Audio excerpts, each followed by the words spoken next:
that we probably need to start quite promptly, because we'll all want to finish at 4:30, I'm quite sure. But could I just welcome you and introduce myself, and then I'll go into screen sharing mode. I'll just be able to see perhaps if there are a few other folk joining us as we go. So welcome, as I say. My name's Philippa Stobbs. I'm Assistant Rector leading the Education and Equalities work at the Council for Disabled Children.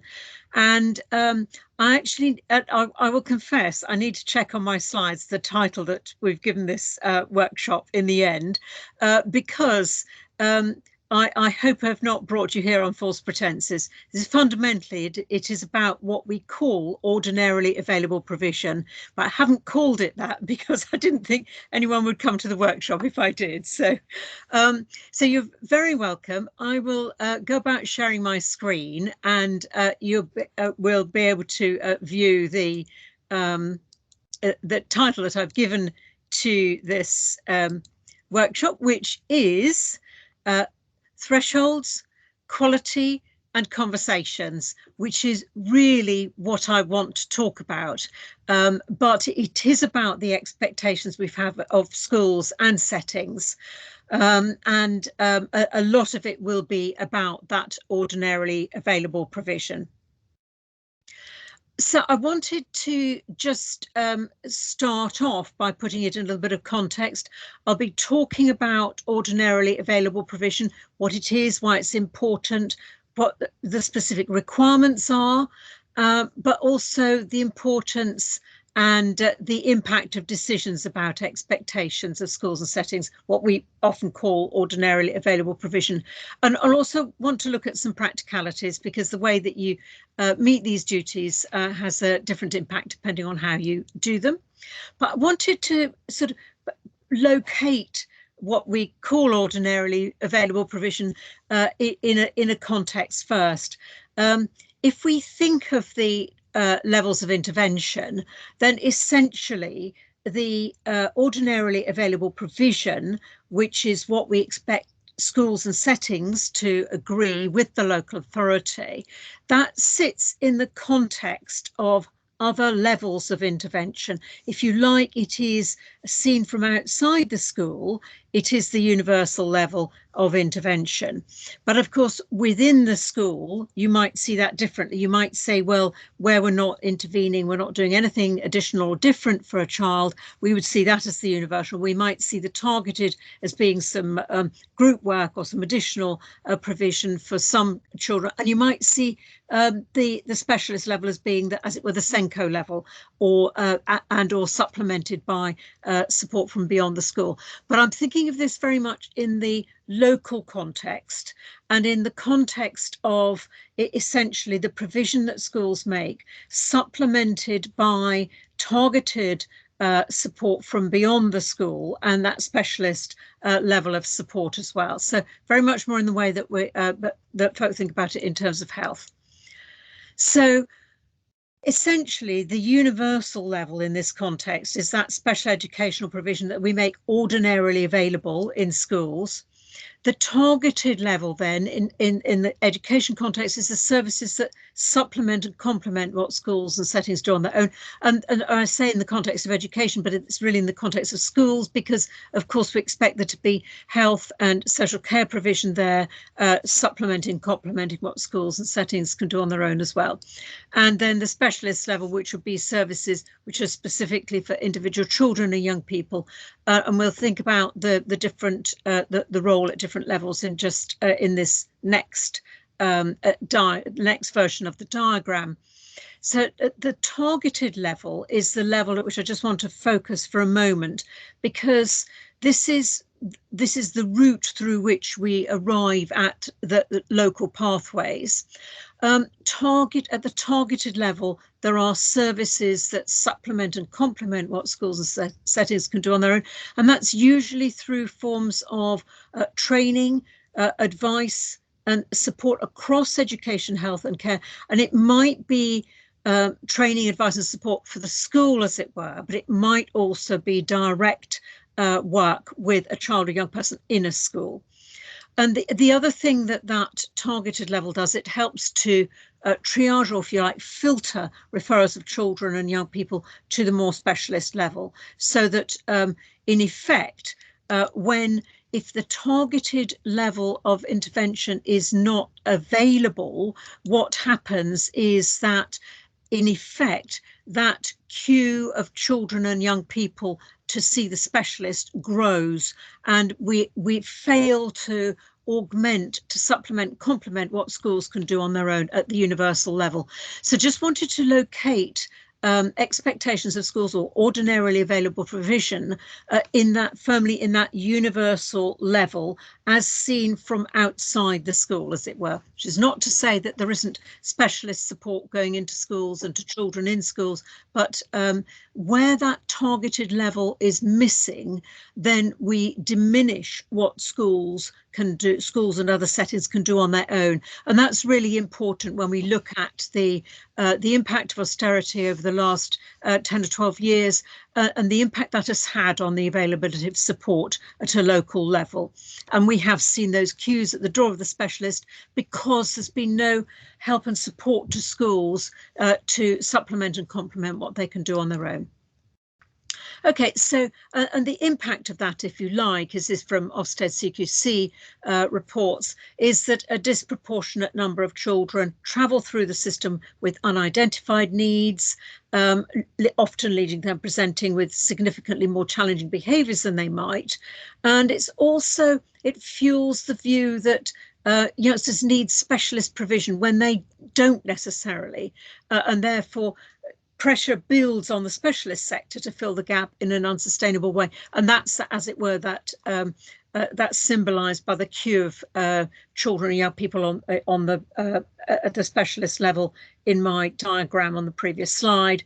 And then the lack of services in a local area means that sometimes children are seen as a nuisance or too complex for schools to support, and as a result, their mental health is negatively affected as well.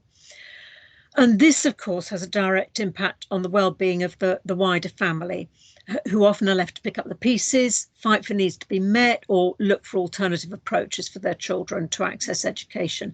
And we know the impact of some of that stuff is that more children with SEN and disabilities are now electively home educated. So what, in this context, what is ordinarily available provision then? Well, we'll come on to names in a bit, but just look at what the requirements are in the first instance. The requirements around ordinarily available provision are set out in the part of the legislation that deals with the local offer. And that's important because there are big features of the local offer that, in a sense, dictate how we need to handle ordinarily available provision and how we agree that. So important to remember that the local offer requires, first of all, the publication of a very wide range of content, including the ordinarily available provision that we'll talk about in more detail in a minute. It also requires significant engagement with parents, children, young people and service providers in developing the local offer. So bear that in mind when we come to thinking about the process here. And there are important feedback and review functions that hold the potential for improvement over time and for the better matching of services to local needs. And one element, this is the element we're going to focus on, one element in the local offer is the requirement on the local authority to set out what special educational provision and special training provision it expects schools and early years and post-16 providers to make available. That's in the SEN and disability regulations, and it actually, the requirement has been in place for well before that, for round about the, I think it was 1999 when the first requirements in this became statutory.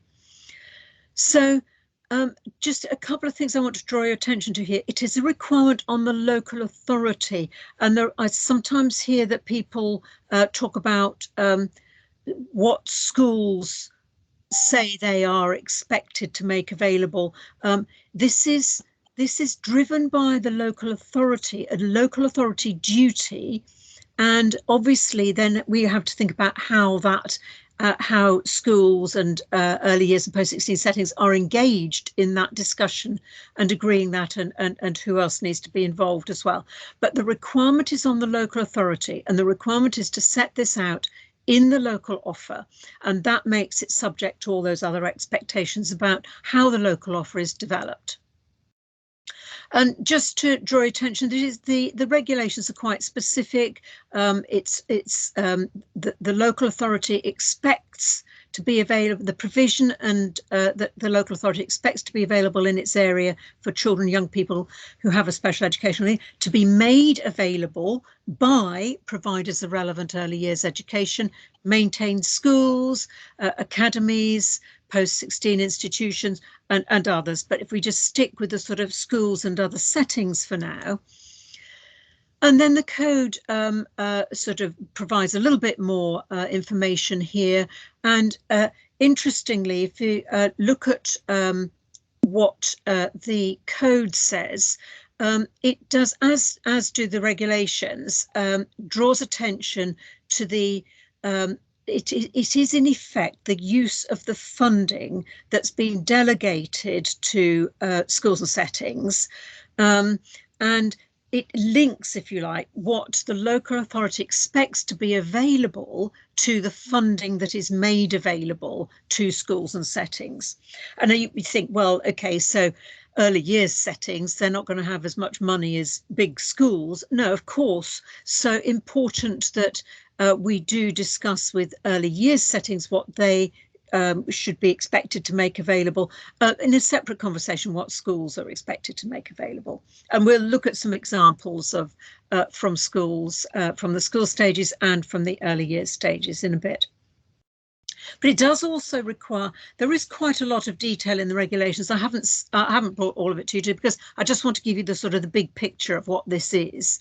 But it does, the regulations, and this is picked up in the code, does set out what's expected to be provided by way of information about approaches to teaching, adaptations to the curriculum and the learning environment, and additional learning support for those with special educational needs. So there is actually, there is a lot of detail in the requirements, but we're going to stick with the big picture today and try and get the principles of this thing and indeed why it's important. So the first important thing about this is that it does, in a sense, define the threshold for top-up funding or for an EHC needs assessment and plan. When a local authority decides whether or not to issue a plan, and a decision about an EHC needs assessment anticipates a decision about a plan, if you like, the local authority has to decide whether the provision to be made to meet that child or young person's needs could be made from the resources normally available to schools in the local area, settings in the local area.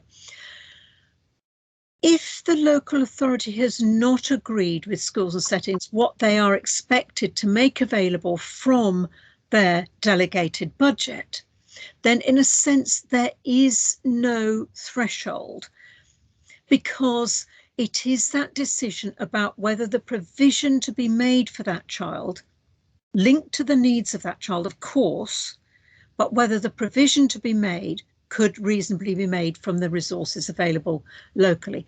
So where we've got good agreements about what's going to be made available from those delegated resources, then we've got a well-defined threshold. And yes, linking that to what providers are expected to deploy their budget, of course. Importantly, once you've got agreements in place with schools and settings about how they're going to use their funding and what provision they're going to be make available, then of course you start to get a good evidence base for improving progress and outcomes. If we think about it, think of an early years setting, and perhaps the expectation is that all early years settings will use an early language development program, and they will have someone trained in their setting to use that program. Now, suppose setting A is using one particular program, and lots of other settings are as well. Setting B, however, is using a different program and starts to get better results. Well, we can then ask some questions about whether actually the program that setting B is using is actually a better program, or whether the other feature of setting B that actually mean the kids are getting better outcomes there. But we start to have some really good local evidence about the different things that are working or not working in the provision that we make. There is a really important point about this, so as well, that greater clarity helps parents to understand what they can expect schools and settings to provide for their child, and that has a knock-on effect in terms of parental confidence. Parents often think that a school or setting is not actually going to be able to make the right provision for their child. Very often it happens the other way, that schools and settings don't think they can make the provision for a child, but where there is transparency, where there is agreement that is widely shared about what can be made available, that gives parents confidence in what they can expect for their child. And there is some work from the late noughties that shows that where that transparency, where parents have that extra confidence about what's going to be provided for their child, there can be a better working relationship. And we'll talk about some of the different aspects of this in a bit, but there can be a better working relationship between parents and schools and settings. If you like, the conversation goes something like this. A parent says, what are you doing to meet my child's needs? School says, well, we haven't really got the budget. We haven't got the skills. We haven't got the budget to meet your child's needs.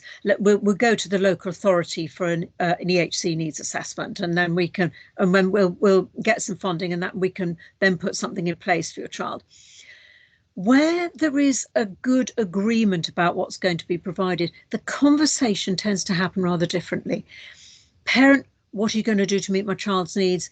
School or setting, well, there are a number of things that we can do. We can try some of these. We'll see if any of them work. If we run out of ideas, well, we might need to go to the local authority for help and support. It changes that conversation, and that means that better working relationships are established, and the work I was referring to in the late noughties really highlighted the fact that those better working relationships can endure even when, for example, a parent is then challenging the decision of the local authority. And this work showed that even where that was happening, local authority and parents continued to talk to each other outside of the tribunal. So seeking a resolution as they went forward. So really, really important when we think of the very adversarial nature of much of the engagement between schools and parents and local authorities and parents as things stand at the minute. And a lot of local areas say that this shared understanding could lead to more appropriate requests for EHC needs assessments and plans. So all good stuff. Different approaches to the development of this, though, and I just want to think about some of the different ways in which different local areas have gone about this. A large working group is the most fantastic asset in this piece of work, because the more people you involve in this development work around this ordinarily available provision, the more people are involved, the more likely it is that the agreement that you reach, the document that is developed, is going to be taken into every nook and cranny of the local area by the very people who've been involved in its development. So where different services and agencies have been involved, there's been a much more comprehensive consideration about how different services and agencies can support and supplement what's available in schools and settings already. And that engagement, as I say, that the importance of that wide range of engagement in the sort of successful adoption of guidance when it is developed. And an important part of that engagement, of course, is with parents themselves, and engagement of parents in working groups is really essential to this, to make sure that parents are involved from the very start. Now, local authorities that have undertaken this work with a broad range of people involved, they've talked about the time and effort that it took to get everyone involved. They've talked about the slower start to the work than they wanted because they wanted to get everyone involved, but they were all of them. All of the local areas we've worked with have been very, very clear about the benefits of having done so when it came to the next stages of sort of disseminating, implementing, embedding in local practice. So just a little bit about some of the considerations around the development of this ordinarily available provision. Council for Disabled Children undertook a survey of some of the ordinarily available provision that was published. Actually, some of it published before the Children and Families Act, but we've had a little look at some of the websites since to see how it's progressing. And many of the documents actually focus quite a lot on the definition of needs. And that, I think, is problematic, because I think where that is the case, where there is a primary focus on needs, that tends to lead inexorably on a sort of ladder towards an EHC needs assessment. And interestingly, there are many websites that we've looked at where that is sort of encouraged by some of the messages, often on the landing page for the local areas SEN and disability pages. So very often that says, as a sort of introductory thing, it says something like, most children have their special educational needs met at SEN support without any further need for anything beyond that. For some children, there may be a need for an EHC needs assessment and for some children an EHC plan. Now, then the whole of the rest of the website is about EHC needs assessments and plans and the minutiae of all the management of that. Now, any parent looking at that website is going to think, oh, it sounds as if my child needs one of those. And the ordinarily available provision was sometimes very, very difficult to find on local authority websites, even in the case where we knew it existed. So an important point about accessibility and about the presentation of that first landing page on SEN and disability on local authority websites. A focus on provision has a much greater impact on learning and progress. It moves away from within child needs, and if you like, what we set out as being expected to be available in schools and settings then makes that intervention available for any child who needs it, whether with a special educational need or without. And indeed, it can help to increase the threshold, raise the threshold at which schools and settings think about a child having a special educational need, perhaps because, you know, for example, for one child, perhaps originally a school develops visual timetables, perhaps, and because that was for a child with a special educational need and another child needs it, well, actually, we probably think that child has a special educational need as well. But then gradually that visual timetable, it's realised that actually that's quite useful for quite a lot of children in that school or setting. And so that is then available for any child who needs that visual timetable, and we don't think about it as sitting the other side of a threshold of identification of a special educational need within a school or setting. So it does increase the capacity of schools and settings to meet the needs of children without necessarily having to identify them as having a special educational need. And this is, for me, this is why this is so important to considerations about the SEND review.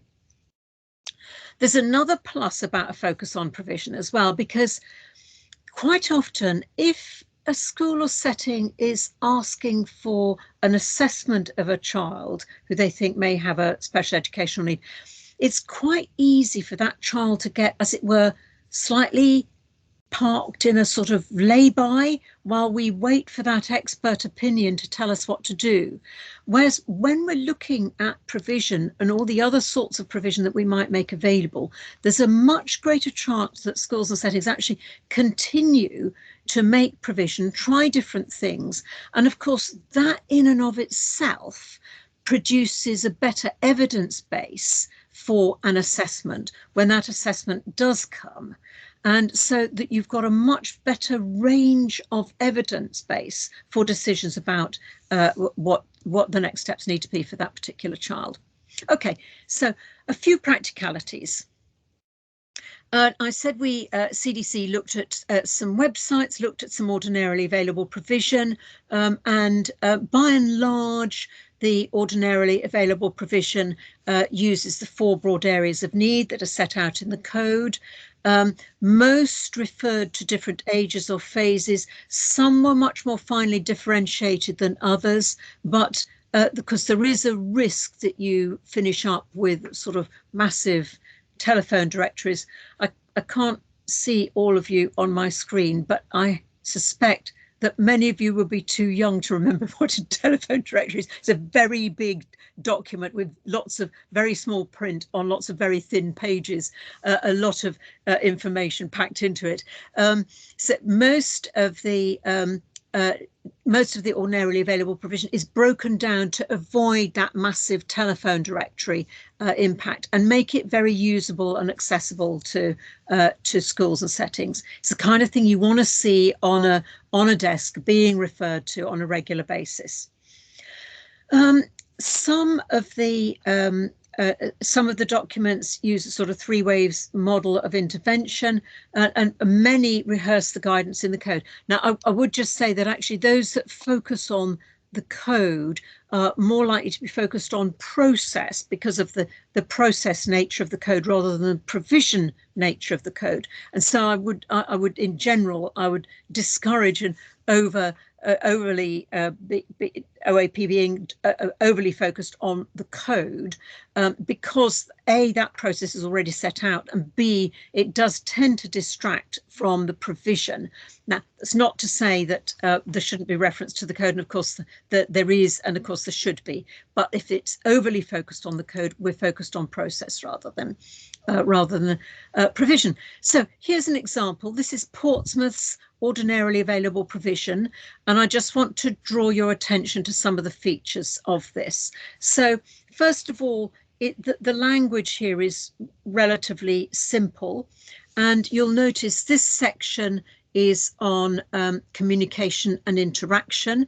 But you'll also notice this is called section 2, support for broad areas of need. So important that we notice that the provision should be in addition to the expectations in section 1 of the document. So section 2 builds on section 1. Section 1 is, if you like, the mainstream of ordinarily available provision, and section 2 very much focuses more on the additional or different provision that we'd be making in a school or setting. And this is actually school stages, this one. But notice the very simple description of need here. So difficulties saying what they want to and being understood. So difficulties in expressive language and pupils making themselves understood. So quite a simple approach there, not sort of levels of need, not 2 years behind their chronological age in some particular aspect of learning. It is very simple, very much about what a teacher might observe. And then in the other column where it says modelling language or small group or individual language sessions, that's very much the provision that you might make for a child who's having those difficulties in saying what they want to and being understood. There's an example from Portsmouth at the school stages. Here's an example from Barnsley in the early years. Again, simple description of what we might see, no conditions, no diagnosis, nothing like that. And again, for this part of the what Barnsley call their early years SEN support and inclusion toolkit, those actions, what we can do, are firmly based in the early years foundation stage, so firmly based in the mainstream of provision. And yeah, again, difficulty developing early phonological awareness is, again, very simple descriptions of need. In effect, what you might observe. I've talked about the sort of different levels of detail that we might find, and some local authorities have reduced the length of documents by providing a bit of a mixture of some kind of what you see and what you might do kind of approach, supplemented by appendices with additional information, resources, tools that might be useful and supportive. And in some local areas, the amount in any one document is reduced by organising, to some extent by age group, but more usually by phase rather than age. And some, I'll give you a screenshot of Leicester City's ordinarily available provision in a minute, which is actually one of the most accessible documents I've seen. It's actually written in the easy read and is apparently incredibly popular. And at Leicester City, they see settings and parents sitting down together looking at the sorts of things they might do, a setting might do for a child. And of course, that discussion between settings and parents, of course, encourages some continuity between home and setting. And some ordinarily available provision makes reference to the Equality Act duties and reasonable adjustments, and then a little bit of encouragement there. Some of the documents were really genuinely 2 clicks away, but many were not accessible even to those who knew what they were looking for. Oh, here you go. Here is this is an early years one from Leicester City, and there is a link there to the easy read version that they've produced, and we'll make sure that you get these slides afterwards, so do follow up. It's really great, that. So what do we call it? What's in a name? Well, the expression ordinarily available provision was actually from an earlier round of legislation, and you'll see that it isn't called that in the regulations under the Children Families Act. It's called what schools or settings are expected to provide, but that ordinarily available provision has stuck because a number of local areas had already published their ordinarily available provision. Portsmouth amongst them, they were one of the first. But they're all sorts of different names. Might be called reasonable expectations, SEN support, SEN descriptors of SEN provision, all sorts of different names. But fundamentally, it sets out that agreement between the local authority and the providers in the area about what they're expected to provide for, as it were, on their own account. So how is it used? Well, of course, it informs schools, settings, services of what the local authority's expectations are. It informs those making decisions about EHC needs assessments and plans. It can be used to train staff in schools and settings and support services. So Manchester, for example, have started to have discussions with settings about what aspects of the ordinarily available provision practitioners in settings might need in order to be able to provide any of the things that are identified in the ordinarily available provision. And because that in turn means that you're better able to plan provision, because as you see needs changing, increase in particular needs, then the local authority will want to support schools and settings in developing their provision to meet those needs. And it's an important way of engaging with a range of agencies. Talking about Manchester again, Manchester engaged a range of health agencies, health visitors, speech and language therapists, occupational therapists, physiotherapists. And so the documentation is informed by all those different perspectives. And it can effectively, over time, it can improve that evidence base for different interventions.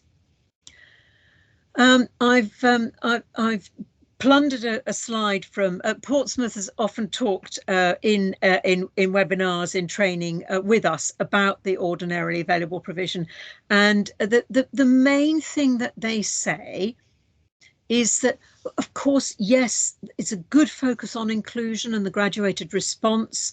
It enables robust decision making, consistency between different schools and different settings, clear expectations of what good looks like, links to that high needs block of funding. But overwhelmingly, what people say is that it has changed the conversation. So instead of we can't meet this child's needs, it's, look, we've tried all these things and we don't know what else to do. We think we may need an EHC needs assessment. It completely changes the way that schools and settings engage with parents about children's needs. And there are more creative discussions going on instead of, as it were, blocking. We can't meet this child's needs, it's too costly, we don't have the expertise, etc. It's a look at what we can do rather than at what we can't do. Here's a link to Manchester's, which is now being implemented across Manchester, and it's being refined all the time. And how and why does it work? Well, particularly where we get that good engagement and good representation, and we get a collective agreement on the evidence and the priorities, there is a local ownership that is a much stronger form of accountability than any kind of external inspection process. And we noticed over periods of development with local authorities how that soft accountability of professionals to each other who'd met and agreed locally about what they were going to do, that accountability is so much more sustainable and so much more embedded than anything that comes in from outside the local authority. It's important that there is that local leadership of it and that senior permission and sign off of this work, but that shared learning is absolutely crucial. What have we put in here? How do we know it works? What is it? What worked and what's working and what isn't working? Definitely the power of peer. Just a little word about timescales, because this doesn't happen quickly. And we found that development work took about a year, perhaps about a year to disseminate, to implement, to embed. And at the end of that year, perhaps you'd start to see sort of green shoots and slightly different responses and those different conversations starting to happen. And that, if you like, is a sort of key to the longer term changes, but it is unlikely you start to see data changing for a further year. So it's a long process, but important that we're aware of that and we don't sacrifice the engagement and the thoroughness of the development process on the altar of speed. And how does it work? Just some quotes from some of the work we've done about the importance of working together collaboratively, about as it were, that point in that second quote, to bring it out of ourselves. This isn't someone coming in and doing something to the local authority. It's about facilitating, enabling conversations that enable a local area to decide for itself. And enabling planning more effectively, and support and challenge the settings about inclusive practice. Really important stuff. So my watch says that I've used my full 40 minutes and I haven't given anyone a chance to challenge me, to ask questions. So I do just need to check whether anyone would very quickly like to ask me any question. I do apologise. I meant to leave a few minutes for questions and answers and some discussion, but apologies. Anyone want to shout?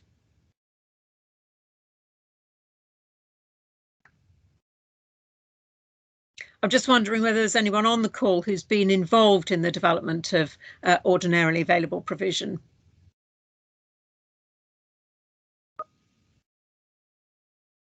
Oh, Miranda, all understood. Thank you, Laura. Thank you. And apologies, I should have left a bit more time at the end for some discussion.